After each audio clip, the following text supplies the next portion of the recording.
자, 수업 시작하죠. 우리가 지난 시간하고 이번 시간에는 에어로졸에 대해서 아주 간단하게 에어로졸 사이언스를 간단하게 할 건데 우리가 지난 시간에 에어로졸의 크기 분포를 표시할 때 X축을 그냥 반지름으로 하죠. 크기 분포라는 말을 쓰면은 이게 크기에 대한 개수가 얼마인가를 그린다는 뜻입니다. 그러니까 이게 크기 분포일 수도 있고 예를 들면은 뭐 질량 분포일 수도 있습니다. 우리가 질량 분포라고 하면은 질량에 대해서 왜요? 예, 상관없어요. 예. 건희 씨가 상관이 있구나. 얍. 예. 오케이. 크기 분포라고 하면은 크기에 대해서 몇 개가 있는가 그린 거고, 질량 분포라고 하면은 각 질량에 대해서 몇 개가 있는 건가. 예, 그래서 사이즈 디스트리뷰션, 매스 디스트리뷰션 뭐 이런 말을 씁니다. 자, 그렇게 하는데 크기 분포를 그리는데 기본적으로 크기를 다뤄야 되는 범위가 너무 넓다. 예, 뭐 1나노미터 시작해서 뭐 한 10마이크론 정도까지 간다고 하면은 한 10,000배쯤 되는 거니까 너무 넓은데, 이게 문제는 그냥 10,000배를 그리면 또 상관이 없는데 대부분의 에어로졸은 매우 작은 쪽에 몰려 있고 이 큰 쪽은 개수가 몇 개 없다. 그래서 우리가 지난 시간에 X축을 로그 스케일로 그리면은 뭔가 우리가 좀 더 클리어하게 들여다볼 수 있다라고 했었고, 그래서 우리가 이 분포에서 평균값을 계산할 때도 그냥 산술 평균과 산술 표준 편차를 계산하지 않고 저기를 계산한다고 했었죠.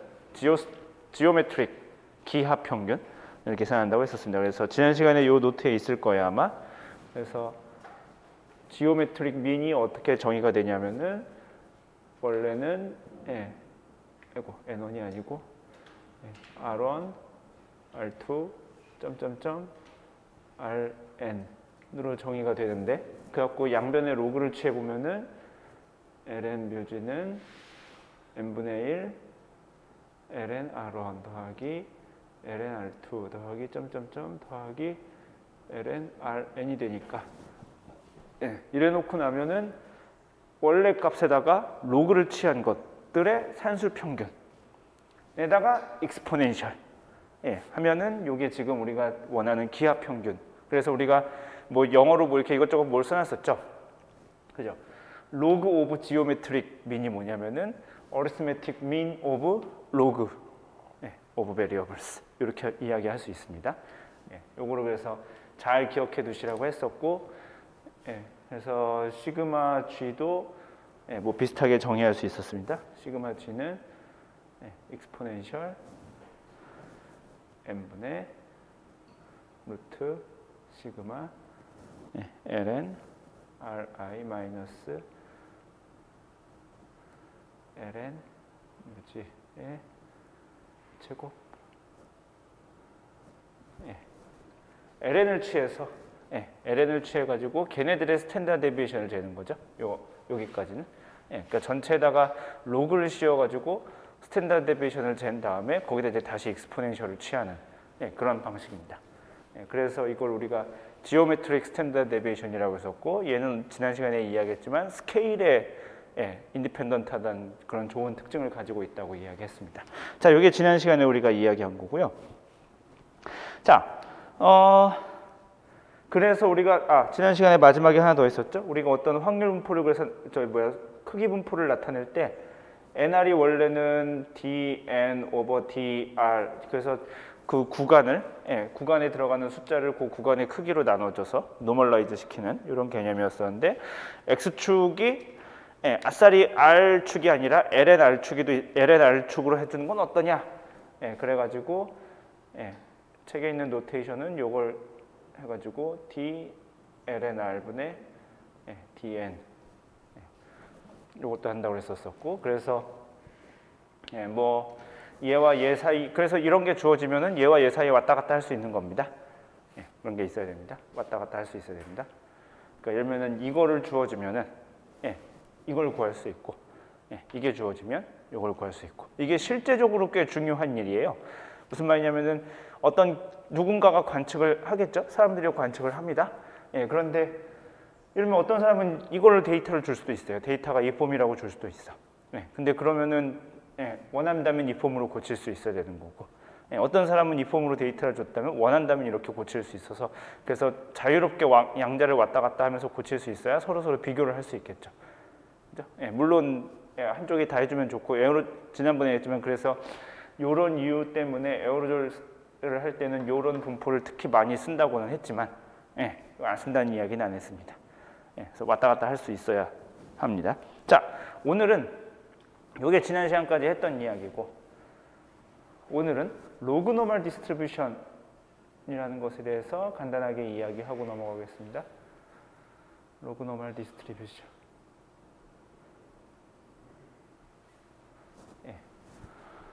아주 자주 나오는 분포예요. 크기 분포예요. 로그 노멀 디스트리뷰션 어떻게 정의가 되냐면은 어떤 것에 어떤 분포에 이걸 잰 거예요. d ln r분의 dn을 쟀더니 이렇게 나오는 겁니다. 루트 2파이 시그마 틸다분의 na 익스포넨셜 마이너스 2 시그마 틸다의 제곱분의 ln r 마이너스 뮤 틸다의 제곱. 이렇게 나오는 걸 우리가 로그 노멀 디스트리뷰션이라고 합니다. 일단 받았을 시간이 필요하죠. 책에도 있고, 책에 있으니까 이렇게 거기다 밑줄기 찍 긋고, 이거 뭐 이래도 됩니다.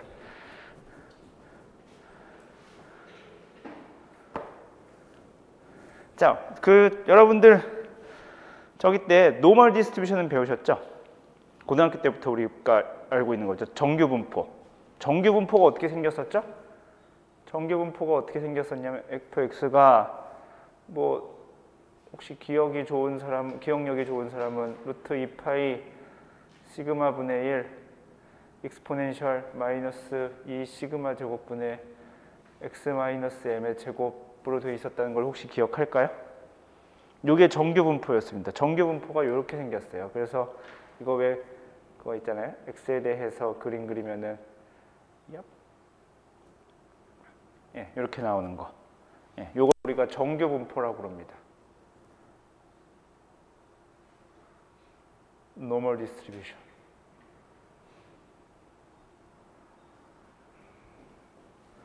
그래서 로그 노멀 분포 어서 이름은 되게 많이 들어봤죠? 처음 들어본 단어는 아닐 거라고 믿어요. 그죠? 이게 저만 쓰는 거 아니죠? 어디선가 많이 뭐 이렇게 뭐 분포가 로그 노멀 분포야 뭐 이런 걸 많이 들어봤을 때, 그래서 로그 노멀 분포의 정의가 뭐냐면 어떤 것에 어떤 분포가 있어요. 우리가 어떤 분포를 쟀어요. 크기 분포를 쟀어. 그런데 걔의 로그 값을 취했더니 정규 분포로 나오는 경우, 크기에다가 로그 값을 취했더니 로그가 정규 분포가 되는 경우를 말합니다. 로그를 취했더니, 그래서 지금 요 분포를 자세히 보면은 로그를 취했더니 정규 분포가 되는 겁니다. 무슨 말인지 이해가 되시나요? 지금 그래서 얘하고 얘를 비교해 보면은 지금 거의 다 비슷하죠. 거의 다 비슷한데 지금 시그마 틸다, 뮤 틸다 요거는 이제 그게 뭔지 확인하기 위해서 위에 틸다를 붙인 거고, 요 앞에 1이냐 na냐는 이거 이제 전체 적분했을 때 정규분포는 1 나오도록 하는 거니까, 전체 적분했을 때 전체 에어로졸 개수가 나와야 되는 거니까 na가 돼 있는 거고, 그럼 그거랑 이거랑 이제 나머지 걸 비교하면 차이는 오직 여기밖에 없죠. ln r과 x밖에 없죠. 그러니까 원래는 x가 들어가서 이렇게 하면 정규분포고 이렇게 그림이 그려지는데, 로그 노멀 분포는 어떤 그 r의 로그를 취했던, 그냥 그림을 그리면 정규분포가 아닌데 걔에다가 로그를 취했더니 정규분포가 나오는 형태인 겁니다. 그러니까 그림으로 그리면 어떻게 되냐면은 x가 아니라 여기가 이제 ln r이 되는 거죠. 그죠? 요게 x에서 ln r로 바뀌게 되면은 ln r을 그렸더니 이렇게 정규분포로 그려진다. 로그를 취했더니 정규분포가 된다. 요걸 우리가 로그 노멀 디스트리뷰션이라고 말합니다. 자, 그러면 요게 이렇게 되면 간단하게 R축에서는 어떻게 생겼을까요? R축에서는 자, 어떤 것에다가 로그를 취했을 때 마이너스 값이 되게 크게 나와요. 그럼 R은 어디에 접근하는 거죠? R에다가 뭘 넣어야 LNR이 일단 무한히 작아지죠? 네? R에다가 얼마를 넣어야 LNR이 일단 무한히 작아. 이때 지금 요 값을 그러니까 지금 x축을 이제 LNR에서 다시 R로 바꾸고 싶은 거예요. 예, R에다가 뭘 넣어야 LNR이 무한히 작아지죠? 그러니까 요 점이 어디에 대응되냐 지금 요걸 찾고 싶은 거예요. 요 점이 이렇게 쭉 갈 건데 요 점이 어디에 대응되지 하는 겁니다. R이 얼마면 LNR이 이렇게 되게 작을까요?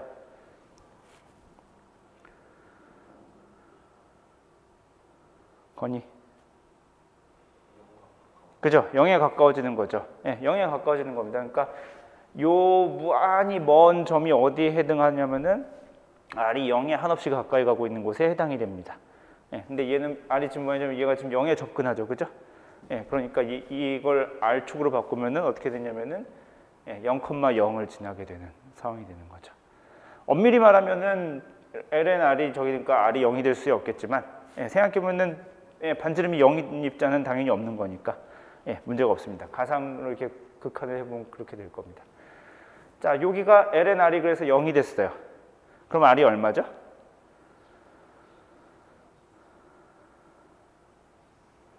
LNR이 0이면은 이게 뭐야? 원래는 M이죠? 잘 그려야겠구나. 여기가 M이야. 그럼 R은 얼마죠? exponential M이죠. 예, R이 exponential M이면은 LNR이 M이 되겠죠? 예, 그럼 여기 어딘가에 요 정도쯤 있어가지고 요까지 이렇게 증가하겠죠. 그러다가 이렇게 감소하는 이런 식의 그래프가 그려지겠죠. 이렇게 그래프가 그려집니다. 요게 요 로그노멀 분포를 그림을 그리면 이렇게 됩니다.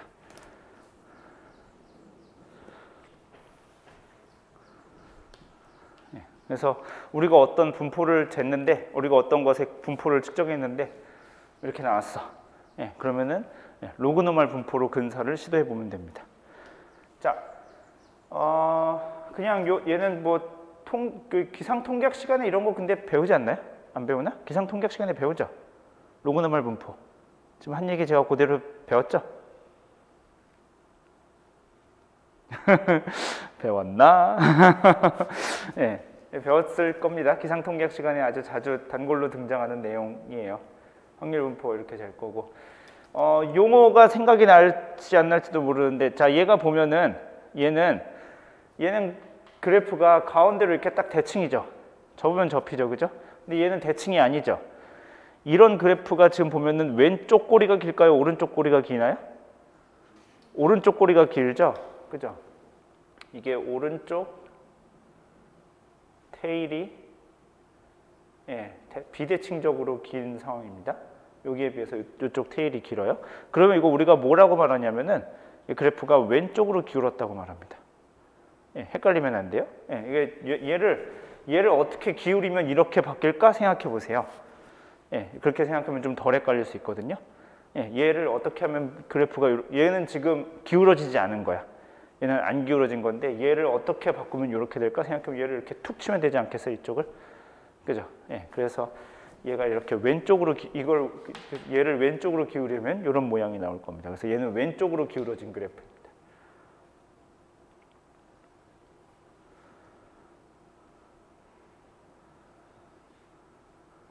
우리가 기울어진 걸 영어로 뭐라고 하냐면은 skewed.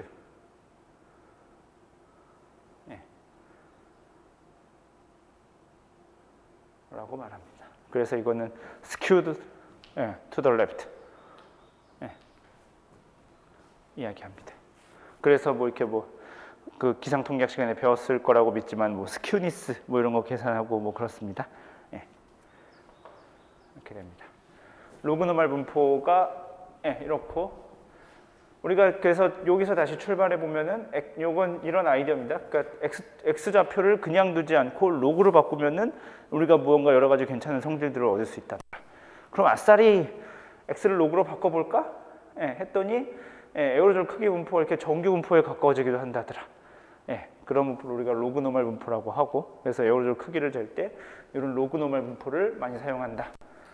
이런 이야기입니다.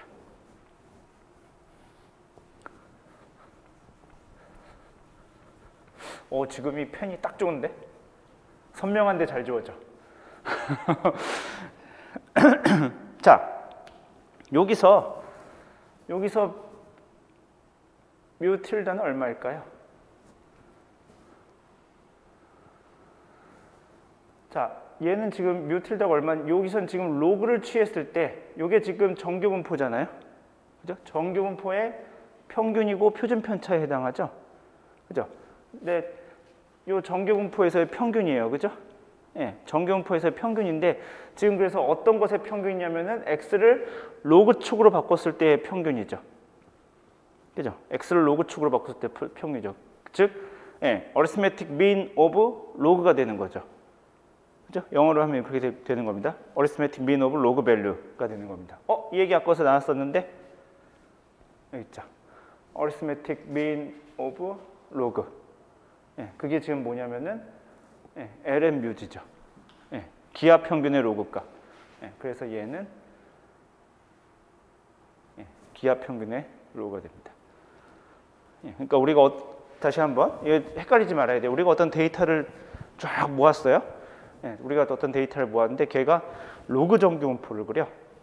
그러면은 로그 정규 분포에서 그 평균값이 얼마일까? 뮤바가 얼마일까? 로그 정규 분포를 데이터를 봤더니 데이터를 그렸더니 얘는 로그 정규 분포야.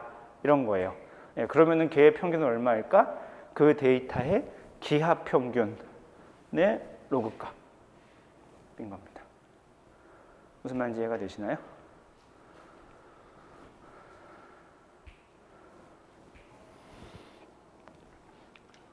그러니까 만약에 다시 한번 그래서 이야기하자면 어떤 에어로졸의 크기 분포가 로그 정규 분포를 따른다면은 다시 한번 그래서 기하 평균이나 기하 표준 편차가 그래서 유용하게 사용되는 또 하나의 이유가 되는 거죠. 기하 평균을 재면 그게 로그 노멀 분포에서 바로 그 평균 자리의 값을 얻을 수 있으니까. 무슨 말인지 이해가 되시나요? 걔를 로그 노멀 분포로, 그러니까 실제적으로는 이래요. 에어로졸 관측했어. 그래서 크기 분포가 나와. 슥 봤더니 얘는 로그 노멀 분포야. 그러면 걔를 피팅을 하겠죠. 피팅을 한다는 소리는 결국 얘하고 얘를 이렇게 얘하고 얘를 잘 맞춰가지고 그걸 로그 노멀 분포에 맞춘다는 소리입니다. 그러면 우리가 거꾸로 얘를 얻겠죠. 그럼 그걸 바탕으로 우리가 알 수 있는 게 뭐냐면은 걔의 기하 평균 값을 알게 되는 거죠. 지금 현재 이 에어로졸의 평균 기하 평균은 이 에어로졸 크기의 기하 평균은 얼마야라고 알아낼 수 있는 거죠. 무슨 말인지 이해가 되시나요? 그러니까 산술 평균을 그래서 잘 쓰지 않는 겁니다. 기하 평균이 나왔으니까 그걸로 된 거지. 거꾸로 기하 평균 값이 주어지면은 그것으로부터 그릴 수 있는 거죠. 오케이, 무슨 말인지 이해가 되나요? 자, 그럼 여기서 시그마 틸다는 어떻게 될까요? 시그마 틸다는 요 지금 정규 분포의 표준 편차죠. 그죠? 표준 편차 어떻게 구하냐면은 루트 n분의 시그마 something에 제곱하면 되겠죠. 그죠? 그런데 지금 x를 로그 값으로 바꾸었을 때의 표준 편차죠. 그러니까 이렇게 쓰면 되겠죠. ln ri 마이너스 뮤 틸다가 평균 거기서 빼면 되는데 얘가 ln 뮤g였었죠. 그죠? 요거였습니다. 요게 시그마 반, 요게 시그마입니다. 봤더니 얘랑 되게 비슷하죠? ln 시그마 g가 되겠죠. 그죠? 그러니까 그래서 사실 요거 이야기를 좀 잘 정리해야 됩니다.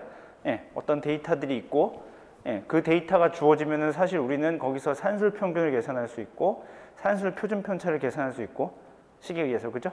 그것의 로그 값을 취해 가지고, 그러니까 걔네들 x의 로그 값을 취해 가지고 걔네들의 평균과 걔네들의 표준 편차를 잴 수도 있었죠.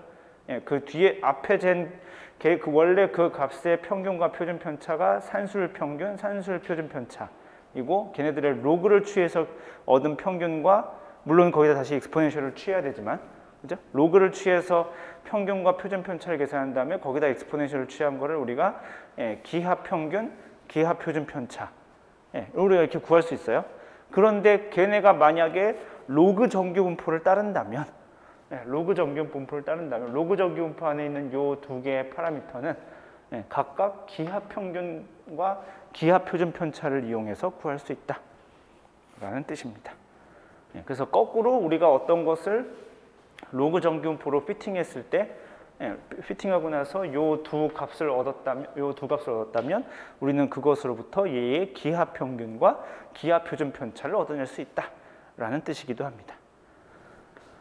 이해가 되시나요? 그래서 우리가 어떤 뭐 에어로졸 크기 분포를 관측하고 나서 누군가에게 전달해 줄 때 이걸 전달해 주면 되는 거죠. 아, 걔는 로그 정규 분포를 따르고 걔의 기하 평균은 얼마고 걔의 기하 표준 편차는 얼마야 라고 하면은 우리가 완벽하게 걔를 다시 똑같이 그려낼 수 있는 거죠. 물론 전체 수농도가 필요하겠지만 완벽하게 똑같이 그려낼 수 있는 거죠. 이해가 되시나요? 이게 이해가 됐다가 안 됐다가 할 건데 막 헷갈리고 이제 머릿속에서 막 뭐가 뒤죽박죽 섞일 수 있는데, 그리고 뭐 아마 해보면 알 겁니다. 이게 여러분들한테 이렇게 갑자기 문제로 턱 던져져 가지고 이렇게 뭐 누군가 관측을 했어. 관측을 해가지고 뭐 어디부터 어디까지 몇 개, 어디부터 어디까지 몇 개, 어디부터 여기까지 몇 개 이런 식으로 관측을 해서 결과를 턱 던져줘. 그 다음에 얘를 그러면 로그 노멀 분포로 근사시켜보고 이것의 그럼 기하 평균과 기하 표준 편차를 구해봐. 이렇게 하면 막 이제 막 멘붕이 될 수도 있고 그런데 머릿속에서 조금 잘 정리해 두시는 게 필요합니다. 핵심은 잊지 말아야 할 핵심은 X축이 지금 범위가 너무 길어서 걔를 로그축으로 바꾸어서 범위를 좀 적당히 줄여서 0부터 만까지 너무 크니까 그 0부터 4까지 줄여서 그림을 그리겠다라는 뜻입니다. 그 다음에 우리 그림을 같이 하나 볼까요? 어디 갔냐? 페이지 125쪽. 122쪽부터. 페이지 122쪽. 그게 지금 위의 그래프와 아래 그래프가 동일한 그래프입니다. 위의 그래프가 실제로 그냥 R을 그냥 범위로 그린 거. 마이크론 범위까지 0부터 뭐 한 1마이크론까지. 그랬었는데 지금 숫자가 보면은 대체로 지금 다 100나노미터 0.1 마이크론 안에 다 몰려 있죠. 실제로 그렇게 됩니다. 그래서 걔를 근데 저쪽 1 마이크론짜리가 없는 것도 아니고 걔네가 있으면 또 중요하기도 하고, 그래서 X축을 로그 스케일로 바꾸어서 그렇게 그림을 그리면은 X축으로 로그 스케일로 바꿨더니 실제로 정규분포처럼 보이죠, 그죠? 그렇게 정규분포처럼 그릴 수 있다 이런 뜻입니다. 좀 넘겨서 125쪽 한번 볼까요? 125쪽에 그림 5.4. 건희 씨는 교과서 준비가 안 됐어요? 있어요? 그럼 보시죠.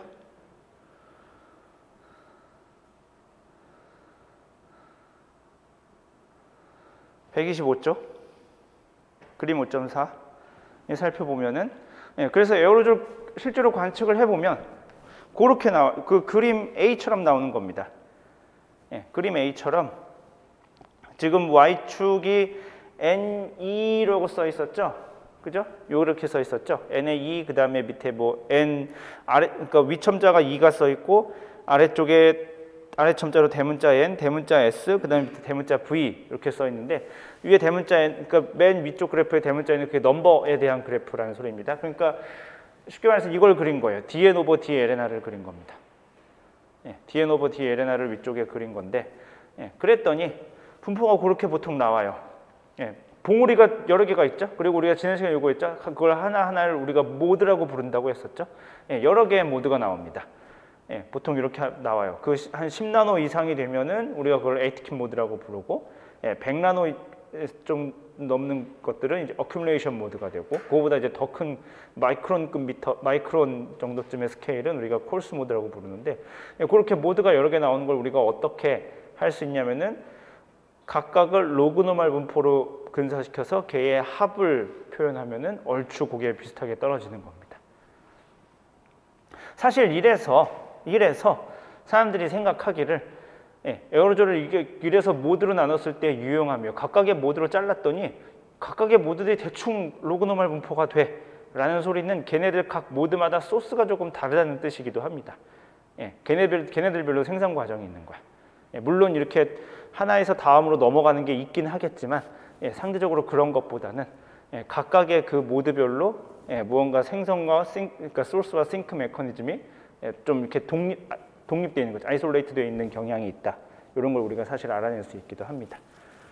아무튼 그래서 그렇게 여러 개의 로그노멀 분포의 합으로 그렇게 그렸는데, 자, B는 뭘 그린 거냐면은, B는 넘버를 그린 게 아니라, 넘버를 그린 게 아니라 각 구간에서 해당하는 표면적을 그린 겁니다. 각 LNR에 넘버를 그냥 카운팅한 게 아니라 걔네들의 표면적을 계산한 거예요. 그 각 구간에서 해당하는 표면적. 이게 도대체 왜 이러는 거야? 라고 생각하면은 그럼 얘를 그냥 인테그랄 D LNR LNR로 했으니까 마이너스 1대부터 무한대가 되겠지? 얘를 합치면은 그럼 전체 표면적 S가 나오겠죠? 요 에어로졸에 의한 전체 표면적이 나오겠죠? 그죠? 이해가 되시나요? 참고로 요 얘기를 잠깐 안 했구나. 이건 그냥 숫자 노름이니까 잘 받으세요. 얘를 실제로 적분을 우리가 할 때, 얘를 실제로 적분을 할 때 간혹 요렇게 하기도 합니다. 요거 DLNR을 여기는 맞죠, 그죠? LNR이 마이너스 무한대부터 플러스 무한대까지 적분을 하면 되겠죠. 근데 가끔 DLNR을 R분의 DR로 바꿔서 얘가 지금 N2의 R인 거고, 그래서 얘를 실제로 적분할 때 변수를 다시 R로 바꿔서 R분의 1, 그 다음에 N2의 R, DR를 적분하면 무언가 썸씽이 나오기도 합니다. 이렇게 그래서 R분의 1이 앞에, 이걸 R에 대해서 적분하려고 하면 앞에 R분의 1이 붙어야 됩니다. 대표적으로 이거예요. 로그노멀 분포 적분하려고 그러면 앞에 R분의 1이 붙습니다. 자, 그렇게 되는데 지금까지는 여기가 넘버였어요. 그죠? 여기가 넘버여가지고 전체 구간에서 이걸 다 합치면 넘버야. 그런데 걔를 넘버를 그린 게 아니라 그 각 구간에서 그냥 단순히 카운팅만 한 게 아니라 걔네들의 표면적을 구한 겁니다. 지금 그러니까 여기부터 여기까지 사이에 에어로졸이 몇 개 있어가 아니라 몇 개 있고 얘네들의 표면적의 합이 얼마야 라고 한 겁니다. DS. 그러면 이걸 전체 적분하면은 S가 나오겠죠, 그죠? 이 짓을 왜 하냐면은 당연히 이걸 알고 싶어서입니다. 전체 표면적의 정보. 언제 그러냐면은 이 에어로졸이 뭔가 스캐터링 시킬 때, 그죠? 뭔가 업소빙 할거나 스캐터링 할 때 당연히 표면적과 연관이 있겠죠. 그러면은 우리가 요런 정보가 필요할 때가 있는데, 그럼 얘는 당연히 어떻게 구하냐면은 전체 개수가 여기서 dn개야. 그죠? 요 구간에서 개수는 dn개죠. 그죠? 그랬을 때 근데 각각의 것들이 지금 반지름이 r이고, r이라 쳐도 되는 거고, 그죠? r부터 r 플러스 dr 요 사이에 있는 거니까 r이라고 쳐도 되는 거고, 그럼 걔네들의 표면적은 구형으로 간주한다면 4파이 r 제곱이 되겠죠? 각각의 것들은 4파이 r 제곱이 되고 곱하기 dn 하면은 요게 지금 ds가 되겠죠? 이해가 되시나요? 여기서 전체 표면적의 합을 구하려고 한다면, 그러면은 dln r분의 ds가 혹시 궁금하다면 이걸 쓰면 되겠죠. 4파이 r 제곱 곱하기 dln r분의 dn. 그죠? 그러니까 표면적의 합을 알고 싶은 거예요.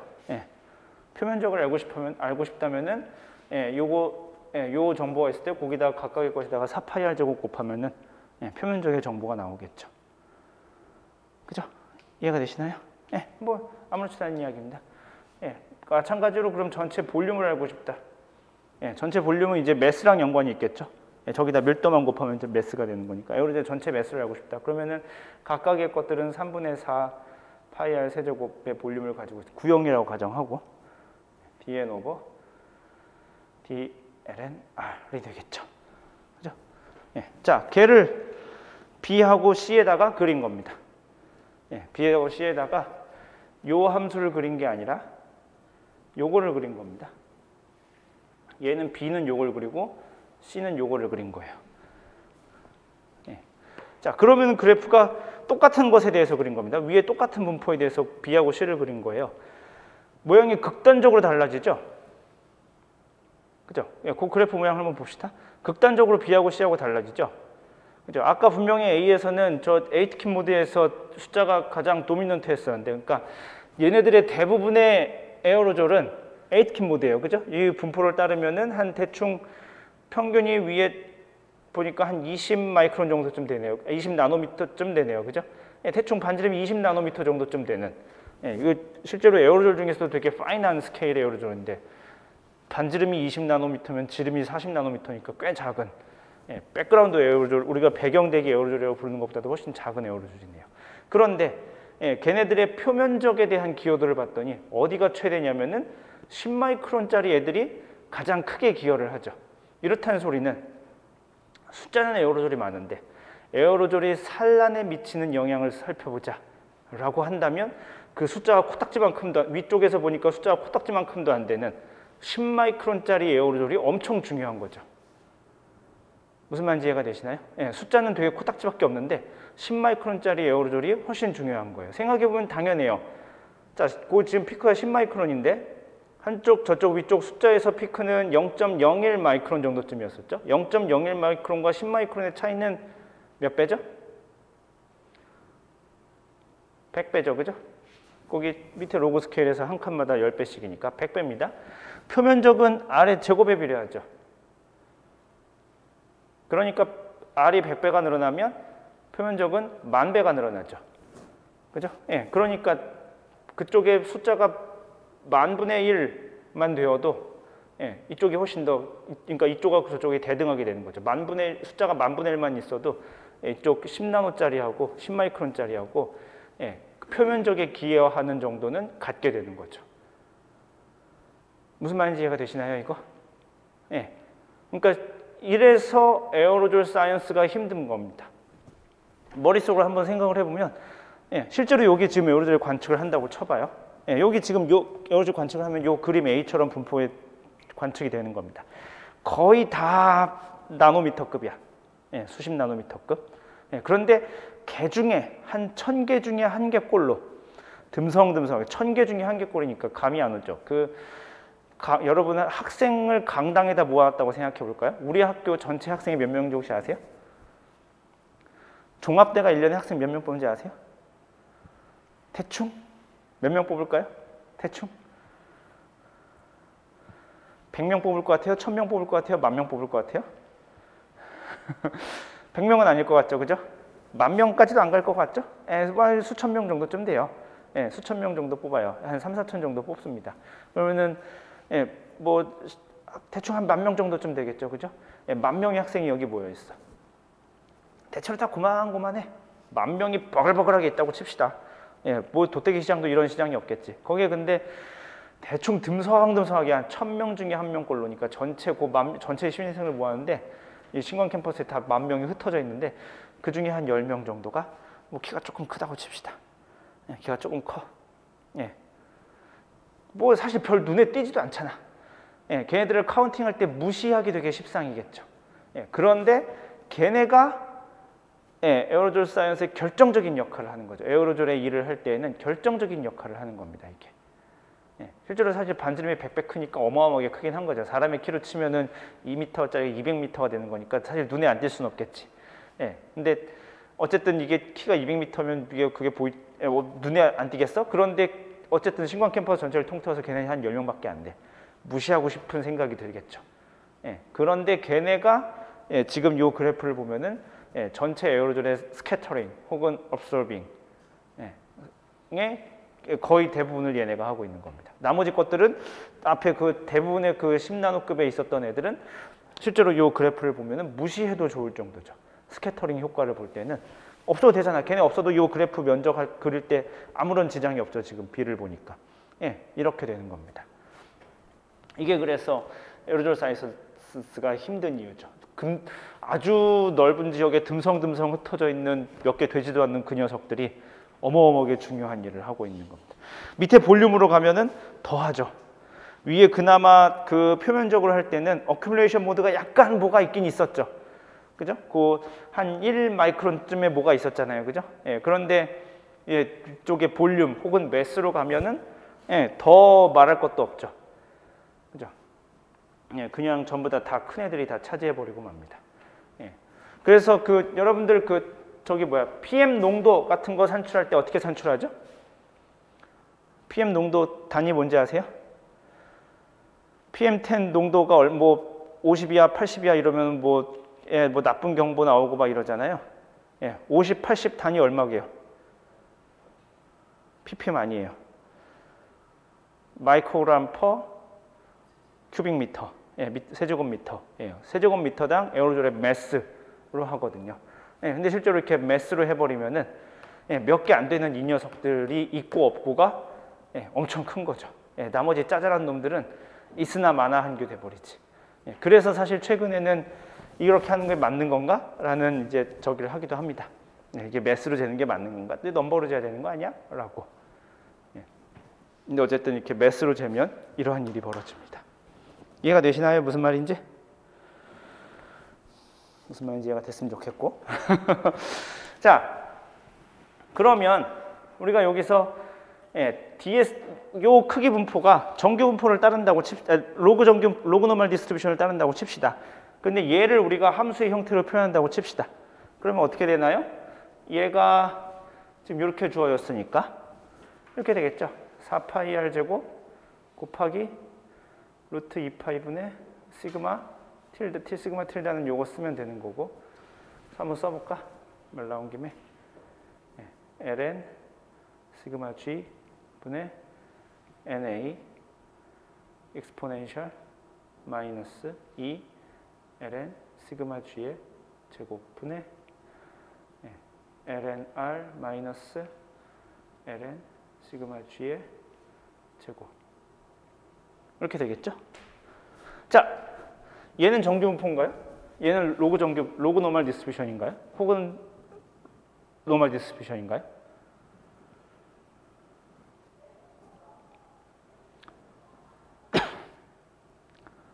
아니죠? 그죠? 쟤는 로그 노멀 분포가 아니죠? 앞에 이런 게 있잖아, 지금. 예, 이거 R에 대한 함수인데, 예, 뭔가 something R에 대한 함수인데, 여기까지만 있어야 로그 노멀 디스트리뷰션이지. 예, 이게 있으니까 아니죠, 그죠? 예, 그런데 얘를 적절히 치환하면 로그 노멀 분포로 바꿀 수 있습니다. 예, 로그 노멀 분포로 바꿀 수 있어요. 아, 요거를 할까 말까 하다가, 예, 일단은 우리가 그냥 너무 이런 얘기 하는 것 같아갖고 재미없는 것 같아갖고, 예, 결과를 받아들이기로 합시다. 예, 결과를 받아들입시다. 적당히 치환하면 로그 노멀 분포로 바꿀 수 있습니다. 예, 그러면 얘네들의 평균 뭐 이런 거 궁금하겠죠? 궁금할 수 있잖아. 그죠? 예, 얘네들의 평균 어떻게 되냐면은 얘를 우리가 책에서 그러면은 뮤 g에 대신 s 예, 서페이스로 바꿨을 때 4파이 r 제곱 곱했을 때 얘네들의 기하 평균 얼마인가 궁금할 수 있죠, 그죠? 예, 여기다가 로그를 취하면 예, 이렇게 구해진답니다. ln 시그마 g 우리가 앞에서 알았던 반지름에 대한 기하 평균 더하기 2 ln 시그마 g의 제곱. 예, 이렇게 구할 수 있습니다.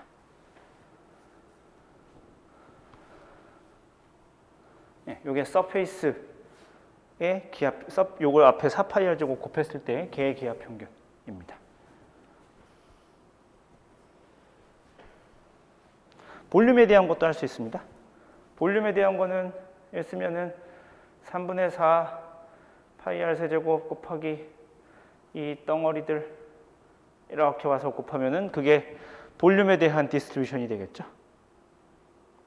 그죠? 예, 그럼 걔네들의 평균 예, ln 시그마 g의 v 예, 볼륨에 대한 기하 평균은 얼마냐면은 반지름에 대한 기하 평균 더하기 3 ln 시그마 g의 제곱 이렇게 얻어집니다. 무언가 규칙이 좀 보이지 않나요? 규칙이 보였으면 좋겠는데 예. 뭔가 규칙이 있죠, 그죠? 예, 이게 R제곱이고 세제곱이니까 3이고 이렇게 됩니다.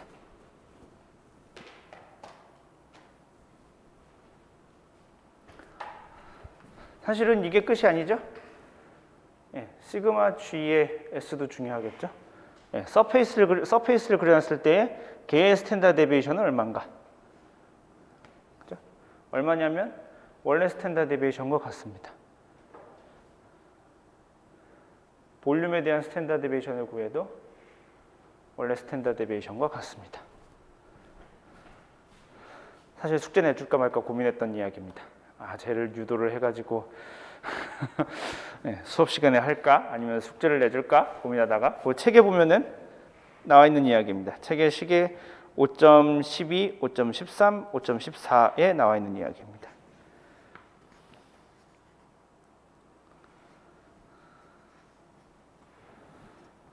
그래서 5.15에는 그걸 일반화한 이야기입니다.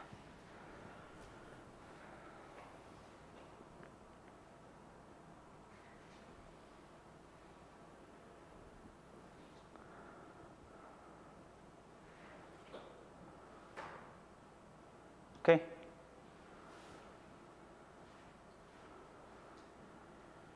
나중에 한번 숙제로 내주면은 여러분들한테 도움이 좀 되기도 할 텐데 그렇게 제가 데이터를 던져주고 예를 들면은 로그노멀 분포에 파라미터를 주는 거지.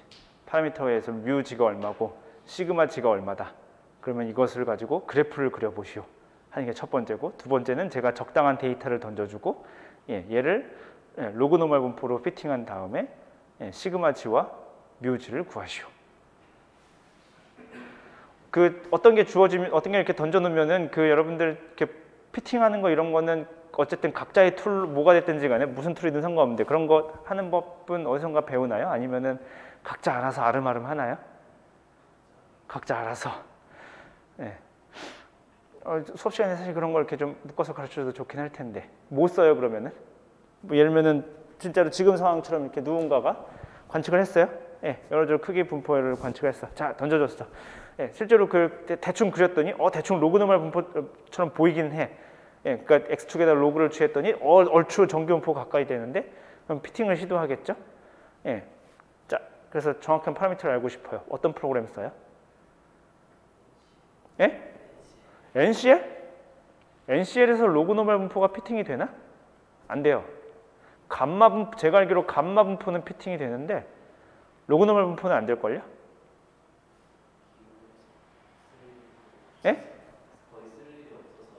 아하, 기후에서는 로그노멀 분포를 쓸 일이 없다. 왜? 기후의 전 지구적인 에어로졸 분포가 얼마나 중요한데.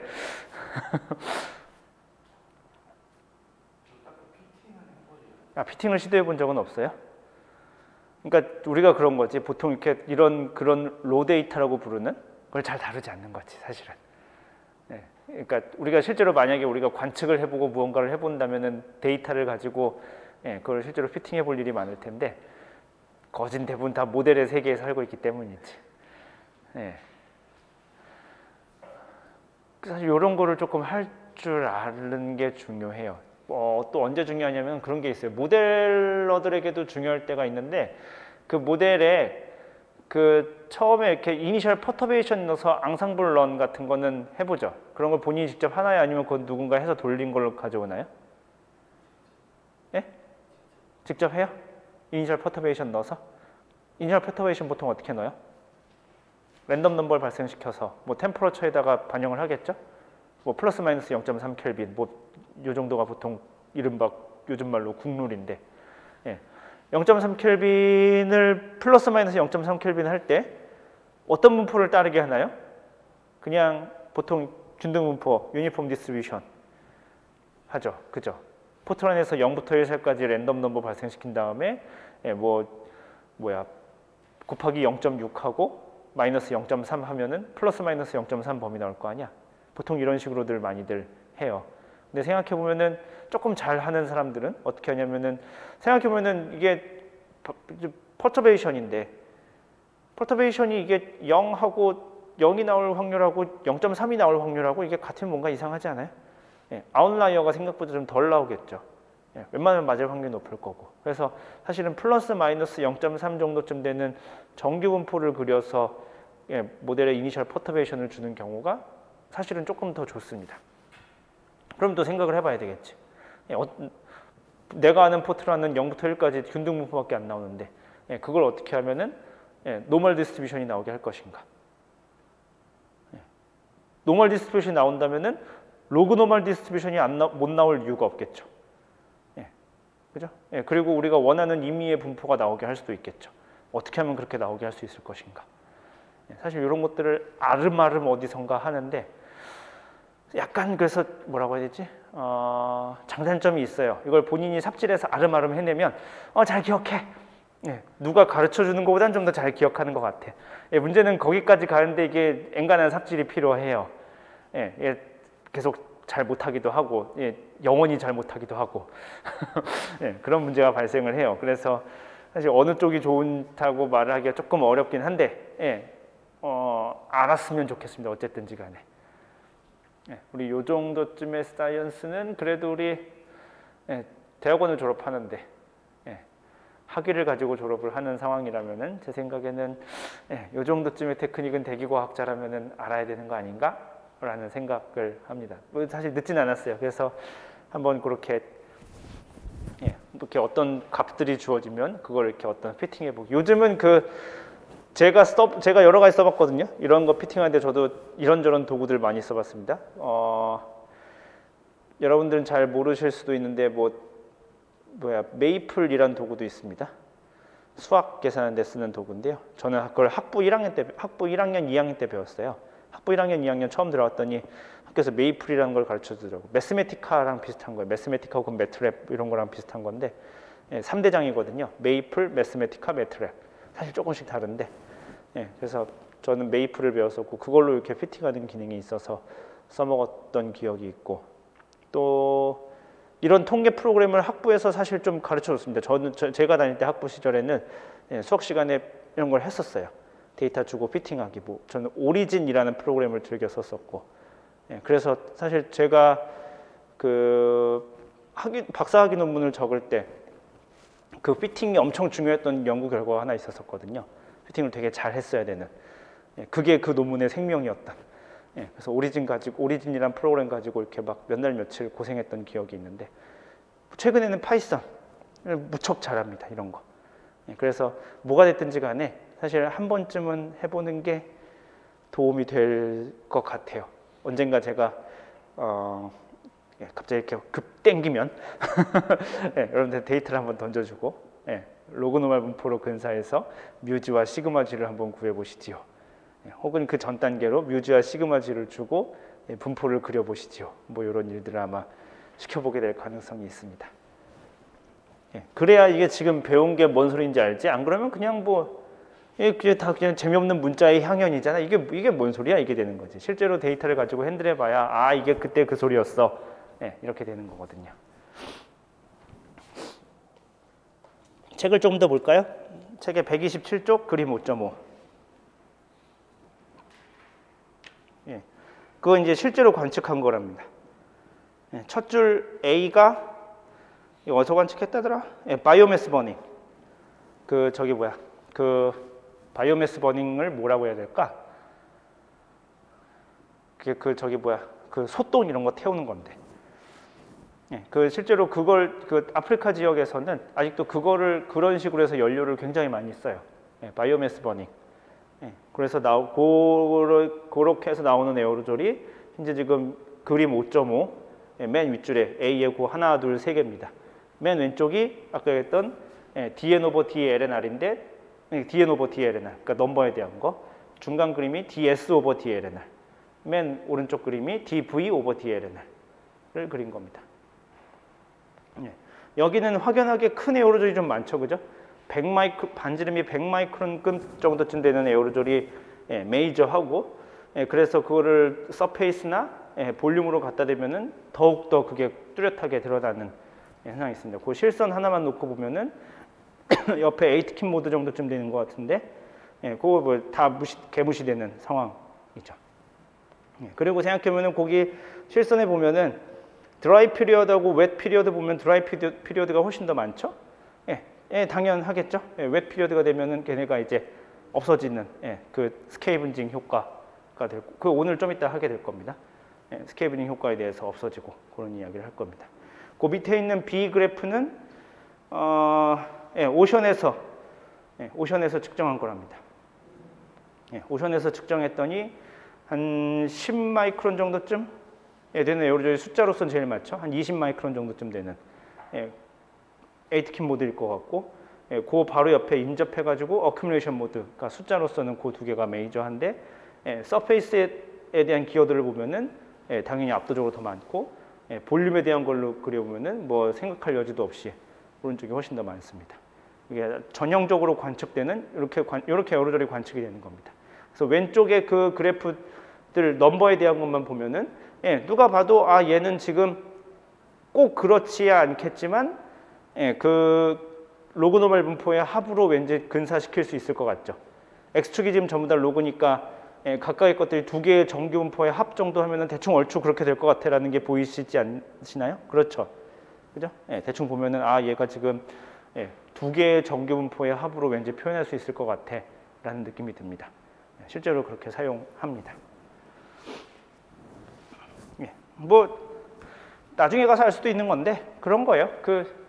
제가 이제 박사학위를 졸업하고 나서 한국에서 한 1년 조금 더 있다가 미국에 갔었는데, 미국에 가서 제일 먼저 한 일 중에 하나가 이거였었어요. 누군가가 다른 팀에서 에어로졸 크기 분포를 열심히 관측했어요. 그래서 그걸 이제 그 관측 데이터를 가져다가 내가 모델에다 그걸 넣고 이렇게 첫 번째는 그걸 적당히 근사화시키고, 왜냐하면은 그냥 그 로우 데이터를 쓸 수는 없으니까.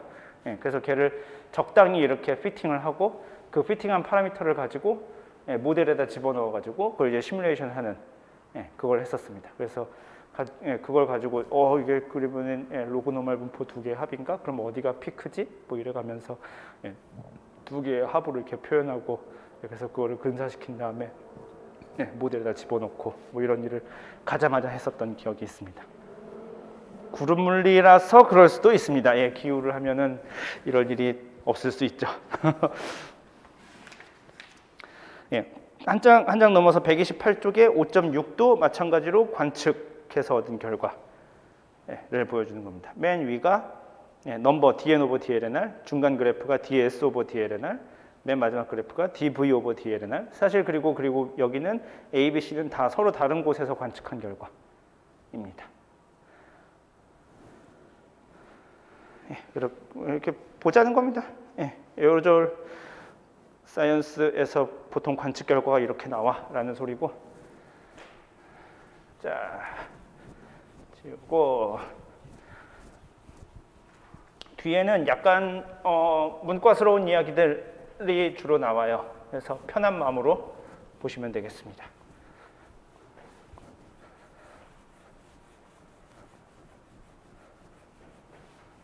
문과스럽다 그러면은 이러면은 말을 잘못한 건가?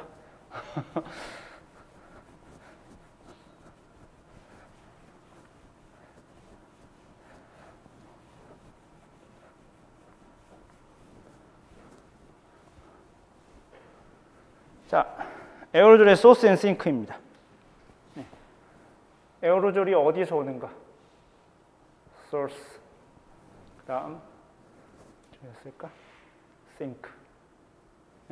어디에서 생기고 어디에서 없어지는가? 자, 에어로졸이 어떻게 생기는 것 같으세요?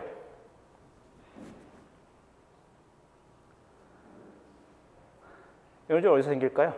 이 공기 중에 이 수많은 에어로졸, 대충 수동도를 우리가 알고 있습니다.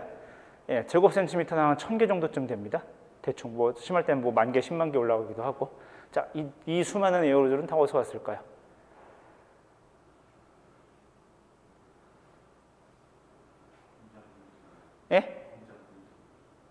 잘 안 들려요. 공장 굴뚝에서. 나쁜 놈들. 또 어디서 왔을 것 같으세요? 공장 굴뚝 중요한 소스 중에 하나입니다.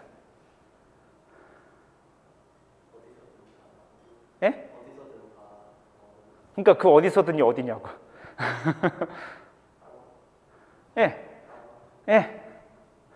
사실 이게 제일 중요한 소스입니다. 땅하고 바다. 그러니까 땅에 있는 먼지가 바람이 불면은 휙 올라가서 거기서 먼지 중에서 일부가 조금 깨지는 거예요. 아주 조금. 그것들이 공기 중에 이제 에어로졸이 돼가지고 이제 떠다니는 겁니다. 뜨면 가라앉아야 되는 거 아니야? 우리가 얘기했지만 거기서 아주 조금 갈라지면은 이렇게 눈에 보이지 않죠? 걔네는 지금. 그리고 공기 중에 떠다닐 수 있는 그런 것들을 얻게 됩니다. 이게 되게 중요한 소스입니다. 그 땅에서 나오는 것도 우리가 미네랄 더스트라고 불러요. 이 책에서 보통 더스트라고 하기도 하고, 이 책에서는 꼭 미네랄 더스트라는 표현을 썼는데, 더스트입니다. 바다에서도 나와요. 바다에서는 어떻게 나오지? 그죠? 바람이 불면 파도가 쳐서 물방울이 한 방울 뿅 올라옵니다. 그럼 그게 올라오고 나서 대기는 드라이하니까, 세츄레이션 되어 있지 않으니까 증발합니다. 증발해서 소금을 남깁니다. 그래서 이 소금이 에어로졸이 되는 거예요. 그걸 우리가 씨솔트라고 부릅니다. 해염.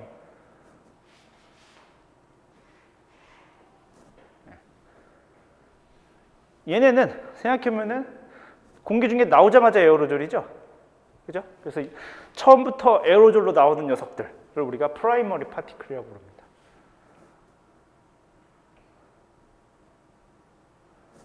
얘네를 프라이머리 파티클이라고 부르고요.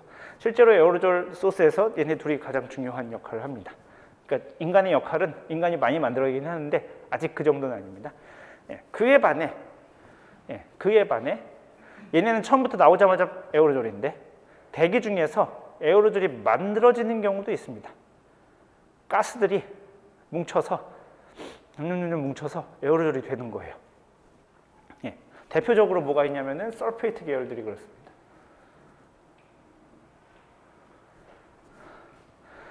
저는 제가 바보 같아서 그랬었는데 설페이트가 뭐죠? 설페이트 이렇게 써놓은 이거 무슨 뜻인지 아세요? 저는 잘 몰랐어요.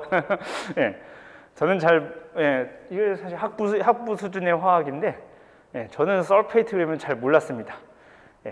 부끄럽지만 고백합니다. 설페이트가 뭐죠, 근데?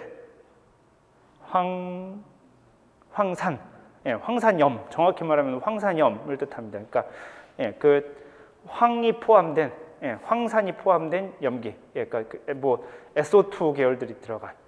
SO2 혹은 SO4 2- 이런 것들이 들어간 것을 표현합니다. 그래서 주로 S가 들어가야 됩니다. 얘네들이나 뭐 또 뭐가 있지? 뭐 요 정도? 교과서에 뭐가 나오나? 뭐 대충 요 정도쯤. 뭐 오가닉 매러, 오가닉스.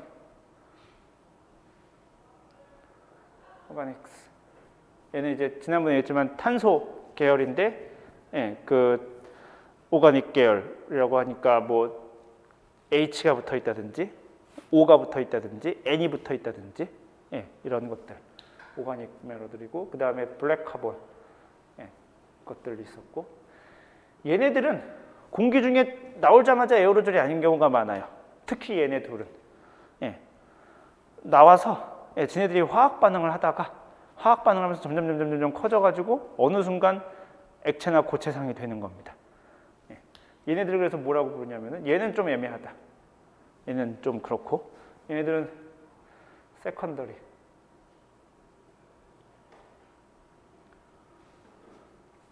오가닉은 약간 세모. 오가닉은 맨 처음에 나오는 것도 있고, 합성되는 것도 있고. 에어로졸의 소스는 주로 이렇습니다. 그러니까 애초부터 에어로졸로 나오든가. 그래서 얘를 책에서 뭐라고 부르냐면은 벌크 투 에어로졸, 벌크 투 파티클. 그러니까 벌크가 덩어리거든요. 그러니까 덩어리에서 에어로졸 파티클이 떨어져 나온 거다. 그래서 벌크 투 파티클 메커니즘이라고 부르고, 얘도 사실 벌크겠지만 얘는 고체고 얘는 액체였으니까 좀 나눠서 얘는 리퀴드 투 파티클 메커니즘이라고 책에 그렇게 용어를 씁니다. 그래서 걔네들처럼 나오는 애초부터 에어로졸 나오는 프라이머리 파티클들과 이렇게 주로 가스상들이 처음에 나와가지고 지네들끼리 이렇게 결합해서 만들어지는 세컨더리 포뮬레이션 과정이 있습니다. 그래서 그 여러분들 혹시 관심 있으면 에어로졸 쪽에 관심 있으면 이런 용어 되게 많이 들어요. SOA. SOA. 그게 뭐냐면은 Secondary Organic Aerosol. 예, 그게 무슨 말이냐면은 지금처럼 이렇게 가스상으로 나온 이렇게 대기 중에서 가스상 물질들이 결합해서 만들어진 오가닉 계열의 에어로졸을 SOA라고 부르고 걔네들이 최근에 좀 중요한 놈들입니다. 자, 아까 얘기했지만 쟤네들이 더 중요한데요. 책에 볼까요? 책에 131쪽 그림 5.8를 보면은 그런 그림이 에어로졸 사이언스에서 굉장히 중요한 그림이에요. 그게 에어로졸의 세컨더리 에어로졸이 생기는 거를 아주 극명하게 보여주는 그림입니다. 맨 처음에 이게 지금 X축이 시간이에요. 그러니까 X축을 따라서 이렇게 쭉 가다 보면 처음에 시간이 0일 때는 반지름이 한 20마이크론에서 30마이크론 정도쯤, 그 정도쯤 되는 곳에 피크가 있죠. 그죠? 10에서 한 40 정도쯤 돼 보이는 것 같습니다. 그 정도의 피크가 있는데 그게 점점 사라져. 에어로졸이 점점 감소하네. 그런데 시간이 한 9시간에서 12시간 사이, 그때 3시간 보면은 작은 에어로졸들이 갑자기 확 생겨나죠. 그러면서 걔들이 점점 커지죠. 이게 그러니까 아주 명확한 세컨더리 에어로졸이 포메이션 되는 과정을 아주 분명하게 보여주죠. 무슨 말인지 이해가 되시나요? 그래서 이 그림이 아주 세컨더리 에어로졸이 형성되고 있어라는 것을 관측으로 보여주는 아주 나이스한 그림입니다. 이렇게 세컨더리 에어로졸이 형성되는 것을 뉴클레이션이라고 부르기도 하거든요. 근데 이 용어가 조금 헷갈릴 수 있어요. 일반적으로 우리가 물리에서 뭐 에어로졸 사이언스든지 혹은 뭐 클라우드 마이크로피직스든지 뭔가 뉴클레이션이 됐다고 하면은 원래 그것이 아닌 거였는데 새로운 파티클이 생기는 것을 통칭해서 뉴클레이션이라고 부릅니다. 그러니까 드랍이 새로 생기면 드랍이 뉴클레이션 된 거고, 아이스가 새로 생기면 아이스가 뉴클레이션 된 거고, 여기는 에어로졸이 새로 생겼으면은 에어로졸이 새로 생긴 겁니다. 에어로졸이 뉴클레이션 된 겁니다. 이럴 때 뉴클레이션이라는 용어를 씁니다. 그래서 세컨더리 에어로졸은 그러니까 뉴클레이션 된 파티클인 거죠. 전부 다. 무슨 말인지 이해가 되죠? 그렇습니다. 뭐 그 정도쯤 되고요. 우리가 뭐 그 정도 디테일, 그 이상의 디테일이 필요할까? 생각해보면 뭐 그럴 수도 있는데. 그리고 한 페이지 넘겨서 그림 책 132쪽에 테이블 5.3에 보면은 각각의 소스별로 그게 얼마나 지금 차지하고 있는가가 나옵니다. 그래서 프라이머리 내추럴 에미션, 그러니까 프라이머리 파티클들이 대표적으로 아까 더스트랑 시솔트라고 했었죠. 더스트는 대체로 사막, 데저트에서 나옵니다. 걔네들이 1678쯤 나오고, 시솔트가 7925 플럭스. 오, 엄청 나오네요. 그죠? 시솔트가 지금 밑에 얼른 숫자를 쓱 보면 알겠지만 전체 sum of natural and anthropogenic emission이 만인데 그중에 8,000 정도를 차지하니까 한 80% 정도쯤 되죠. 실제로 대기 중 에어로졸의 대부분은 시솔트가 소스라고 말할 수 있겠습니다. 그 밑에 근데 세컨더리 내추럴 에미션이라고 하면은 세컨더리 포메이션인데 소스가 내추럴인 거를 말합니다. DMS가 디메틸 설페이트라고, 거기 DMS라고 있죠. 디메틸 설페이트라고 이렇게 생긴 거예요. 디메틸, 여러분 혹시 고등학교 때 메틸기 배웠나요? 그죠? 메탄 배웠죠. 여러분들 이게 그 나이 테스트인데 메탄이었나요? 메세인이었나요? 메탄? 메테인? 메세인? 메탄. 메탄은 약간 나이가 든 거고 메세인이 조금 영한 건데 다 메세인이었었죠. 그죠? 메테인, 뷰테인. 그 미국식 발음 메세인, 뷰세인. 저는 메탄, 부탄이었었고. 아무튼 그 메탄이 저기잖아요. CH4였잖아요. 그래서 메틸기가 뭐냐면 CH3에다 결합 하나 붙은 거. 디메틸기니까 그 메틸기가 2개. CH3. 그 다음에 디메틸 설페이트 가운데 S. 예, 요게 그래서 DMS입니다. 디메틸 설페이트. 몰라도 돼요. 이런 거 몰라도 돼. 예, 디메틸 설페이트가 이렇게 있고, 그 다음에 SO2, 예, 볼케인에서 나오는, 그 다음에 SO2, 예, 또 볼케이트에서 나오는, 그 다음에 낙스, 라이팅 번개에서 나오는, 예, 그 다음에 바이오제닉 세컨더리 오가닉 에어로졸, SOA.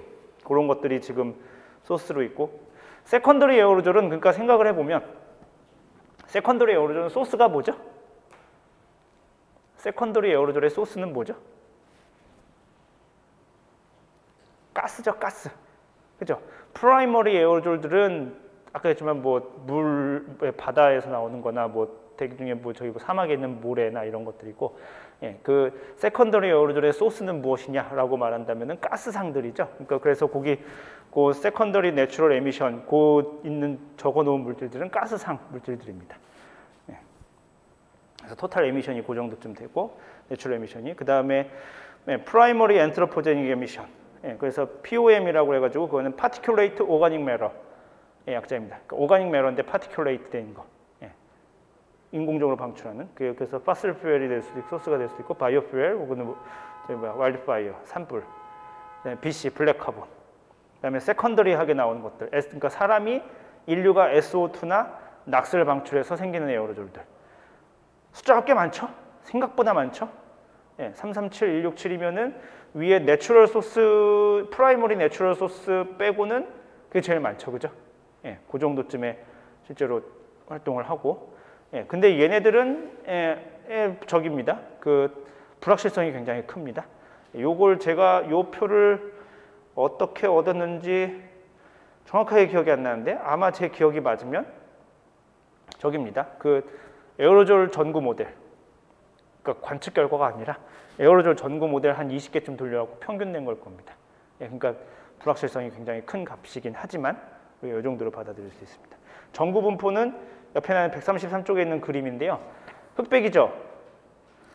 책을 여러분들이 제본을 빠먹지 않고 했다면은 중간쯤 215쪽 근처로 넘기면 컬러 페이지들이 있습니다. 컬러 페이지를 빼고 여러분들이 복사를 했을 가능성이 매우 높은데 있나요? 스캔한 사람들? 컬러 페이지 이런 거 없어요? 215쪽 제 책 기준으로 215쪽 앞에 보면은 214쪽하고 215쪽 사이에 이만큼의 컬러 그림이 삽입되어 있습니다. PDF에 어디 이렇게 고투 기능이 있지 않아? 누르면은 이게 왜냐면 흑백으로 보면 어디서 많이 나오는지 모르죠. 예, 그림이 어디서 나오는지 몰라. 그래서 책을 사라고. 보여드릴 수 있을까? 이렇게 생긴 그림이에요. 사실은 이렇게 생긴 그림입니다. 예, 여기가 지금 설퍼릭 계열들. 그다음에 여기가 블랙 카본. 예, 여기가 파티큘레이트 오거닉 매터, POM. 그다음에 여기가 더스트. 여기가 시솔트. 더스트하고 시솔트 보면은 분명하죠. 지금 더스트는 사막에서 주로 나오죠. 여기가 지금 사하라 사막. 여기쯤이 어디 고비 사막이 있을 거고, 예, 그럴 거고 지금 얘는 시솔트니까 바다에서 주로 나올 것이고 소스가 당연히 그렇게 되겠죠. 스케일은 여러분들 그림에도 있죠. 최대값이 10의 시솔트는 10의 마이너스 1승, 그죠? 더스트는 10의 0승이죠. 그러니까 순간적으로 그러니까 가장 많이 나오는 곳에서는 당연히 더스트에서 훨씬 더 많이 나옵니다.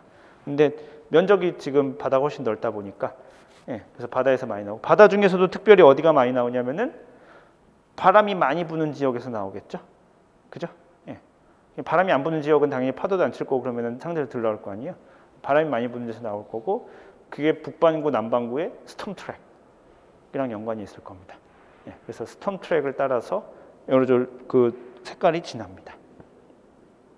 예, 더스트는 예, 우리가 알고 있는 그 사막 지역들에서 높고. 어디요?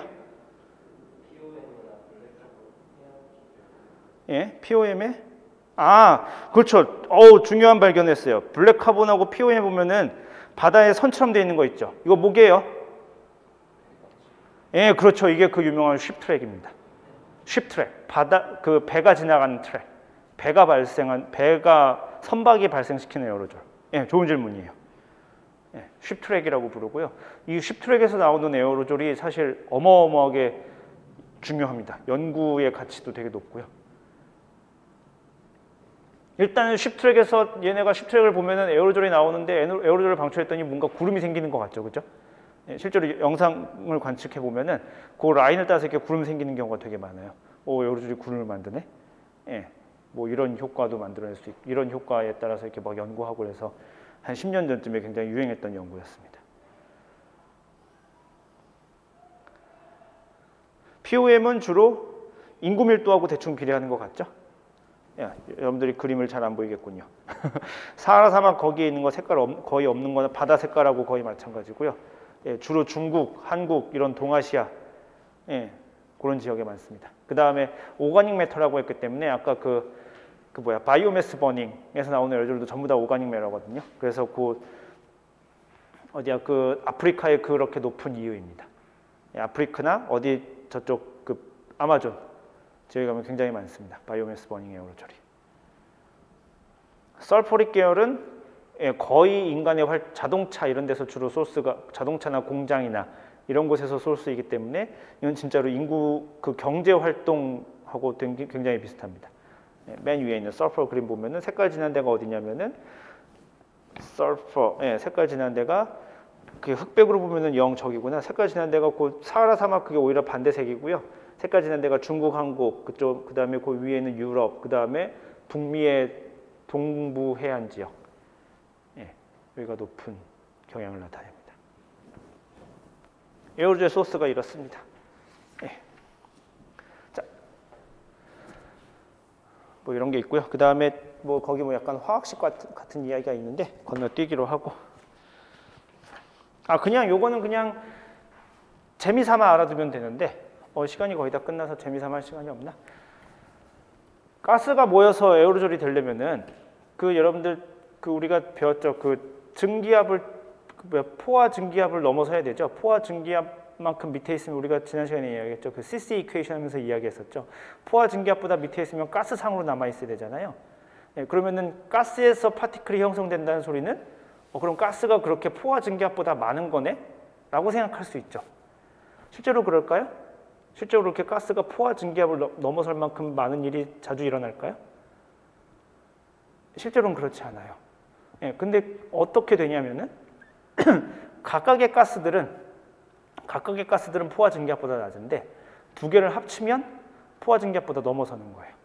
대표적인 예로 설페이트가 형성되는 그 H2SO4 황산이 형성되는 대표적인 그게 과정입니다. H2O 가스 수증기, 그다음에 SO4 설포릭 그 가스상 둘 다 수증기압보다 낮지만 걔네 둘의 합이 포화 증기압보다 높아지면은 거기서부터 파티클이 형성될 수 있습니다. 그리고 거기에 이제 오가닉 가스들, 오가닉 형태로 나온 가스들, 탄화수소들 나온 가스들이 이제 붙는데 탄화수소들이 나와서 붙는 것도 걔네들은 저기입니다. 붙으면 안 떨어져요.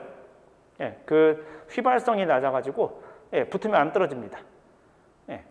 그래갖고 그것들이 그래서 계속 붙어서 성장하는 그런 형식이 에어로졸의 대표적인 아주 성장 과정, 생성과 성장 과정입니다. 그러니까 우리가 지난 시간에 봤던 인터널 믹스드 가스 파티클이 되는 거죠. 뭐가 이렇게 막 섞여 있는 거지. 맨 처음에는 황산이 돼서 시드가 돼서 만들어졌다가 거기에 막 오가닉 가스들이 붙어가지고 쭉 성장해 나간다면은 인터널리 믹스드 에어로졸들이 나오겠죠. 싱크 간단하게 이야기하고 오늘 5분 안에 이야기하고 끝냅시다. 싱크 메커니즘이 첫 번째 드라이 스케이븐지, 그 다음에 두 번째 메커니즘이 웻 스케이븐지, 그 다음에 웻 스케이븐징의 일종이긴 한데 조금 메커니즘이 달라서 불리한 뉴클레이션 스케이븐지. 마지막 거는 화학 반응에 의한 업테이크.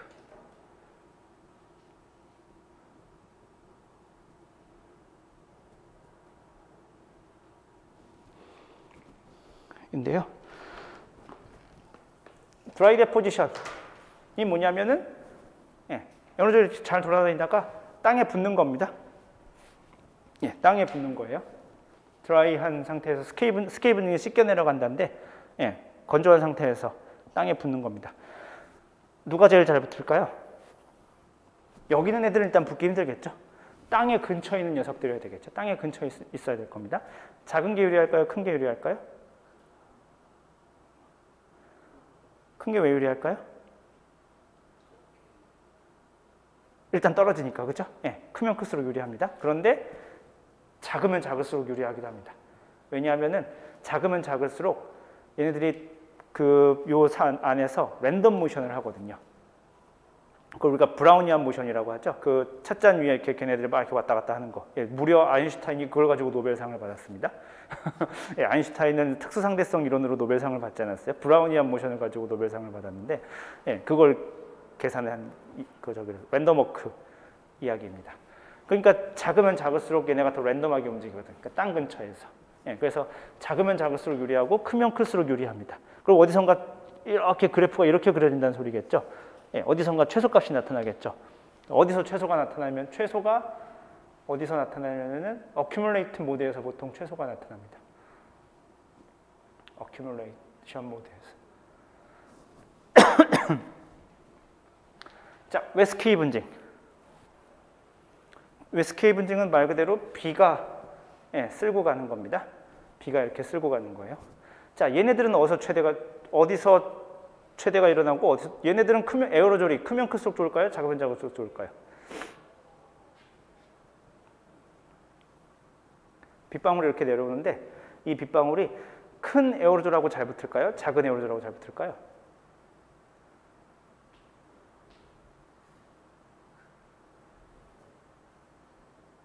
큰 거랑 잘 붙을 것 같아요? 작은 거랑 잘 붙을 것 같아요? 빗방울이 이렇게 내려오겠죠? 예, 그러면은 사실 그 유체역학에서 배우기를 기류가 이렇게 형성된다고 배웠을 겁니다. 그죠? 기류가 이렇게 형성되죠. 그래서 만약에 에어로졸이 극단적으로 작으면 안 부딪히고 옆으로 이렇게 가야지. 그죠? 얘네들이 부딪히는 거는 큰 에어로졸들이 미처 못 가서 가다가 걔네들 무거우니까 피하다가 못 피해서 부딪히는 거겠죠. 그래서 큰 에어로졸이 높습니다. 그래서 우리가 걔를 임팩트 용어가 뭐였더라? 책에서 뭐라고 했는데 임팩션인데 원래는 책에서 쓴 용어가 있어서 이너셜 임팩션이라고 부릅니다. 이너셜 임팩션은 큰 에어로졸일수록 큽니다. 근데 얘도 작은 에어로졸일수록 더 또 잘 붙기도 합니다. 왜 잘 붙냐면은 작은 에어로졸은 요건 비껴가야 되는데 작은 에어로졸은 아까도 얘기했지만 여기서 랜덤 워크를 하거든요. 브라우니안 모션을 하거든. 그러니까 이렇게 가다가 원래 가만히 가서 비껴가야 되는데 여기서 지들끼리 이렇게 왔다 갔다 하다가 재수없이 이렇게 부딪히는 거지. 그래서 작은 에어로졸들은 이 웨스케이빙 과정에서 브라우니안 모션에 의해서 잘 부딪히고 큰 에어로졸들은 실제로 가다가 못 피해서 잘 부딪힙니다. 그럼 얘도 어딘가 최소가 되겠죠? 어디서 최소가 될까? 또 여기서 또 최소가 됩니다. 최소가 어디서 최소가 되냐면은 어큐뮬레이션 모드에서 최소가 됩니다. 자, 그러면은 합리적인 가정을 할 수 있죠. 아, 실제로 그럼 자연계에서는 어큐뮬레이션 모드의 에어로졸이 제일 많을까? 라고 어큐뮬레이션 모드가 어느 정도 되냐면은 한 100나노 정도쯤 되는, 한 1에서 5나노쯤이 뉴클레이션 모드, 그 다음 큰 게 에이트킨 모드, 그 다음이 어큐뮬레이션 모드, 그 다음에 마이크론쯤 가는 게 콜스 모드라고 했습니다. 어큐뮬레이션 모드들이 많겠죠, 그죠? 스케일 분징에서 잘 안 내려가는 녀석들이죠, 걔네들이. 뉴클레이션 스케일 분징에서 가장 어큐뮬레이션 요게 최대가 됩니다. 어큐뮬레이션 모드들은 뉴클레이션 스케일 분징에서 제일 잘 날아갑니다. 뉴클레이션 스케일 분징이 뭐냐면은 에어로졸이 드랍으로 뉴클레이팅 되는 거죠. 드랍의 형성. 드랍이 형성될 때 시드가 필요한데 우리가 그걸 다음 시간에 배울 건데 가장 시드가 잘 될 만한 녀석들이 어큐뮬레이션 모드입니다. 물론 당연히 크면 클수록 잘 되는데 어큐뮬레이션 모드에서 에어로졸들이 뉴클레이션이 잘 일어납니다. 그래서 이 어큐뮬레이션 모드는 각각의 이유가 있습니다. 그러니까 드라이 스케일 분징에서는 큰 애들은 무거우니까 잘 내려오고 작은 애들은 랜덤 워크를 하다가 재수없어서 부딪히고, 어큐뮬레이션 모드는 그래서 거기서 이제 최소가 되는 거고, 웨스케이브징도 마찬가지로 큰 애들은 가다가 못 피해서 부딪히고, 작은 애들은 여기서 피하다가 지들끼리 이렇게 움직이다가 랜덤하게 움직이다가 부딪히고, 중간에 애매하게 어큐뮬레이션 모드들은 잘 피해 나가고, 이렇게 되는 거죠. 근데 어큐뮬레이션 모드들이 이렇게 드랍이 형성되면서 생기는 뉴클레이팅 스케이븐징에 의해서 잘 날아갑니다. 이게 그래서 주로 에어로졸의 싱크, 가장 중요한 싱크 텀이 되겠습니다. 사실 그래서 우리가 에어로졸 모델을 만든다. 여러분들 우리 그거 있잖아요. 뭐 CMAC이라든지 환경 무슨 저희 가면은 홈페이지에서 이렇게 에어로졸 이렇게 예측 모델을 만들잖아요. 이런 걸 계산하는 겁니다. 소스하고 싱크를 계산하는 거 그거밖에 없어요. 소스, 싱크, 어드벡션, 디퓨전. 요거 4개를 계산하는 겁니다. 어드벡션하고 디퓨전은 우리가 물리적으로 알 수 있겠죠.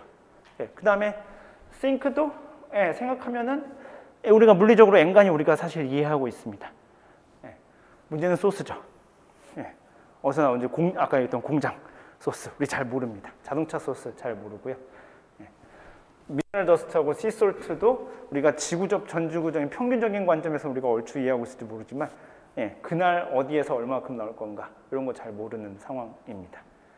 사실 뭐 되게 복잡하겠죠. 뭐 사하라 사막에 거기서 미네랄 더스트가 얼마 나올 것인가 습도에 따라 결정될 것 같고 바람의 색에 따라 결정될 것 같고 뭐 어마어마하게 결정한 요소가 많을 텐데 잘 모르는. 그래서 에어로졸 모델들이라면은 이런 걸 그래서 계산하는 거고 이런 것도 우리가 잘 몰라서 잘 못 맞추고 있는 상황입니다.